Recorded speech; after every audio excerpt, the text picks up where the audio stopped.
नमस्कार मंडळी. तर या सगळ्यांनी जेवण करायला. आज जेवण करायला बघा किती वाजले, 2:30 वाजले.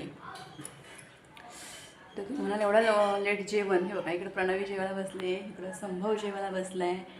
आणि बघा काय काय जेवायला आहे. पापड आहे, लोणचं आहे, आलूवडी आहे, कोबीची भाजी. आज सकाळी लय उशीर झाला म्हणून अशी पिवळी भाजी नाही केली.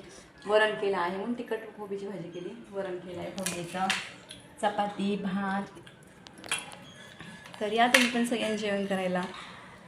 मी गेले होते तांदूळ बघायला.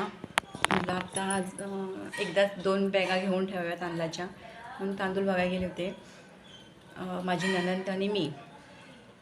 मोठ्या मुलाला शाळेतून आणलं 12 वाजता आणि 12:15 मला इथेच वाजले. 12:15 वाजता गेले. बस काय भेटेना, 12:30 वाजले बस भेटेपर्यंत.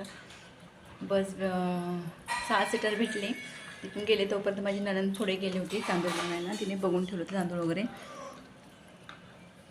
आणि आत्ताच आले वरण फोडणी घातलं, आलू वडे तळल्या, पापड तळले आणि चला म्हटलं तर जेवायला बसूया.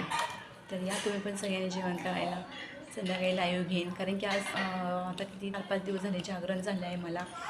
आमच्याकडे कोकणात शिमगा उत्सव खूप जोरात असतो. आणि आत्ता आमच्याकडे पण 18 तारखेला पालखी येणार आहे. कुठे? माझ्या सासरी. तिकडे तर तिकडे पण खूप जोरात असते.